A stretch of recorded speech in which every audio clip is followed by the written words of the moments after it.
What you're smelling is horse you-know-what, presented by frauds pretending to be WNBA media members, painting Caitlin Clark's 9th place ranking by her peers as coming from a place of jealousy.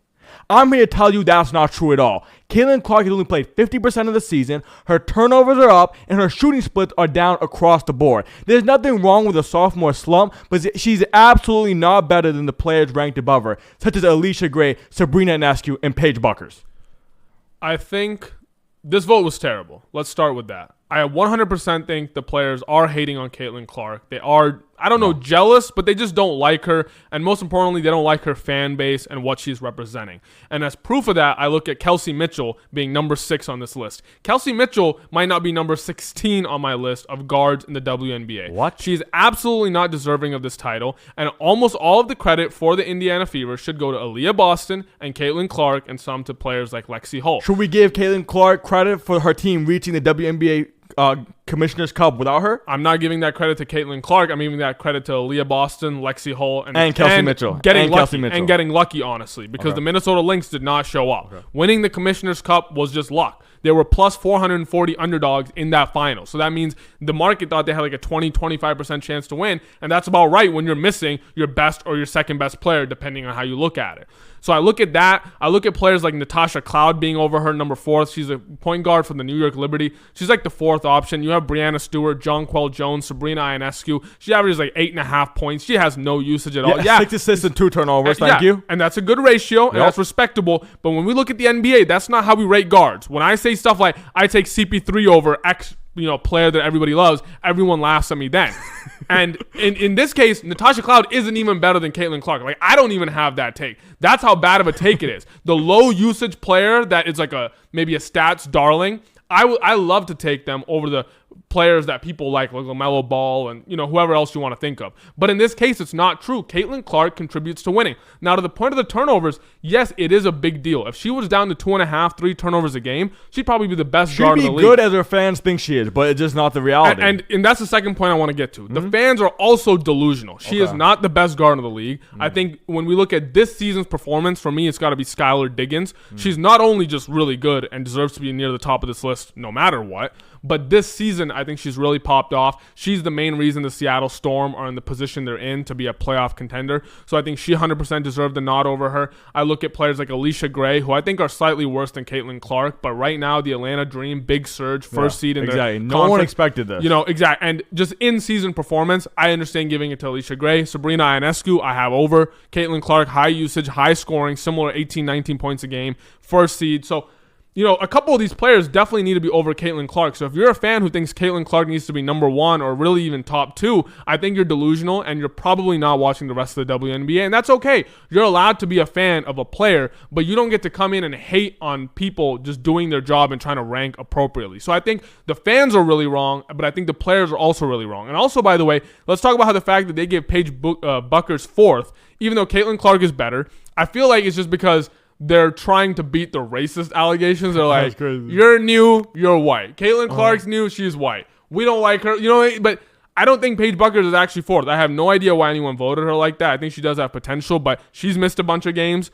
Dallas Wings are not winning. But she's playing on a worse team. Caitlin Clark is having a down season while playing with Aaliyah Boston, who you love so much. Yes. Who is Paige Buckers playing with? No, and that's great. She has pretty bad teammates. She finally got rid of And so as other players, they understand how difficult that is. Because it's from the player's perspective. They don't think like how fans think. Even then, it's weird because they have Kelsey Plum 12th or something. If you actually think Buckers is better than Kelsey Plum right now, that's sort of weird to me. But yeah, I think in a vacuum, maybe you could defend it. But I just think when I look at the overall voting, I think the players definitely had a gripe with Caitlin Clark, and they gave way too much credit to Kelsey Mitchell.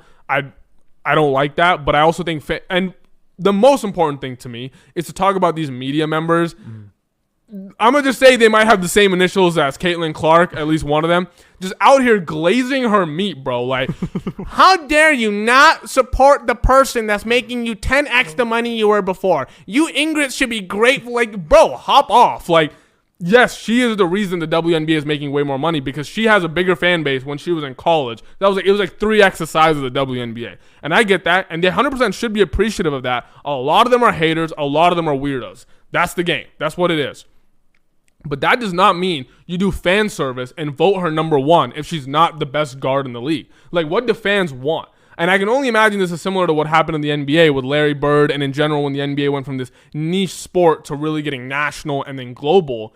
People are crazy about the players they're really into. And specifically with Caitlin Clark, I don't think I'm out of pocket for saying this. The average Caitlin Clark fan does not have a lot in common with the average WNBA fan. And so there's a lot of clash there. And I think average WNBA fans and other players are not giving Caitlin credit. She's probably the best three-point shooter in the league. You talked about how her splits are down, but look at the average distance she's shooting from compared to other players. Look at how she's being guarded compared to other players. That's the Steph Curry effect. See, I'd love to talk about that if I can go. Go for it.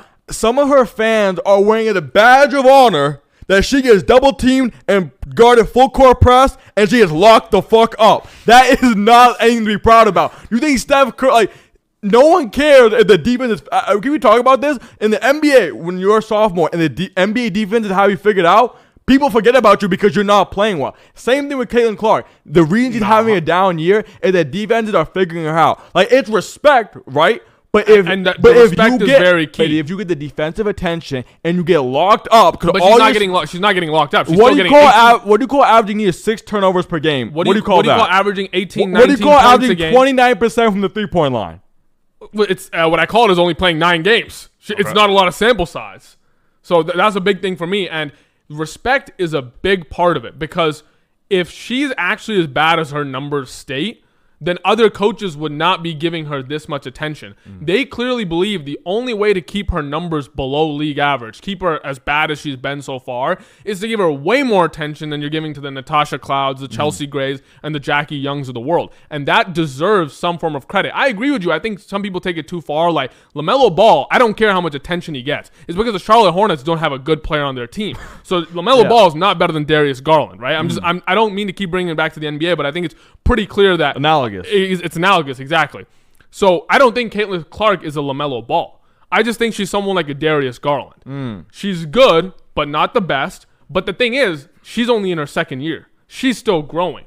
Like her coach, who knows if this coach is going to stick around, get a new coach, learn something more. Everything is still in flux. So obviously you're a lot more optimistic about someone like Caitlin Clark, and especially with respect to her college history of dominance and never being scared of the big moments.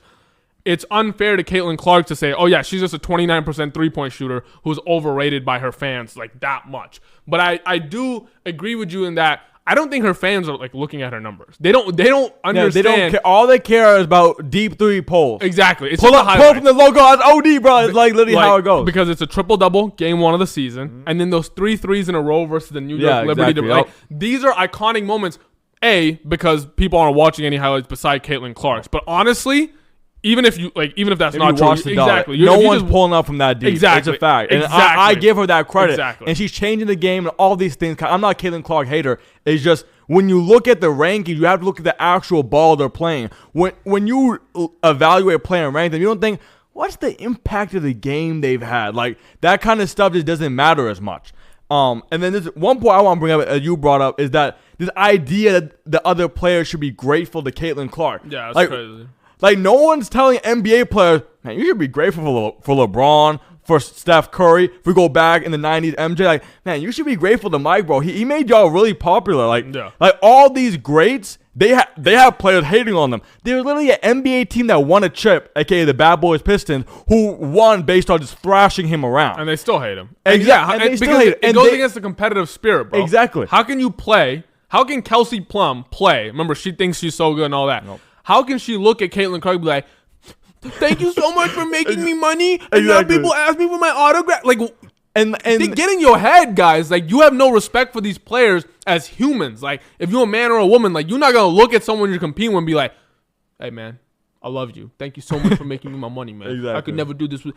You can't compete. Exactly. So to me, that just shows a level of delusion. Yes. And I think that's really all it is. But I think it's being unfairly taken out on Caitlin Clark. I don't think this is okay. I don't think this is appropriate. For example, with LeBron, when the coaches or I think the media used to vote for all defensive teams, LeBron got it every year. Then they made a change around 2014. I know I'm being fuzzy with the details, but basically when people who were qualified to know what was going on, he was getting it. And he was one of the best defenders in the league, robbed of a couple of DPOIs. Then they changed it, and everyone's like, oh, LeBron doesn't even play any defense. You know the narratives that get spread around, and he's never won it since. I don't want that happening. No matter if you're a fan of Caitlin Clark or you're a fan of her fans or not a fan of her fans, as a hoop fan, you don't want to look back in 20 years and be like, bro, low-key, Caitlin Clark was getting like slandered and disrespected because her fans were weird compared to the average WNBA fan. I don't want that. So I want her appropriately rated, which to me is probably 5th. I'm going Skylar Diggins first. I'm going Ionescu second. And then I'm probably putting Alicia Gray third this season. I think she's done more this season. I think the fans are severely underrating Alicia Gray. I think because they didn't quite understand how bad the Atlanta Dream were projected to be. She's making Ryan Howard look good. Exactly. It was supposed to be a nothing burger team, like Washington Mystics level. And now you can actually watch Dream games and expect close matchup against the Titans. Yeah, I mean, they beat the Fever early. That was a big upset. Like, exactly. So she's done it in these games too. But after those three, you know, I'm not putting Natasha Howard. Kelsey Mitchell needs to not be on the list. Okay. And then players that I respect, like Chelsea Gray and Jackie Young, I think you can justify putting Caitlin Clark over them because they don't have the same level of usage and dependency. They have Aja Wilson, right? Exactly. The offense runs through her. So you could put Caitlin Clark as high as 4th, as low as 6th or 7th, something in that realm.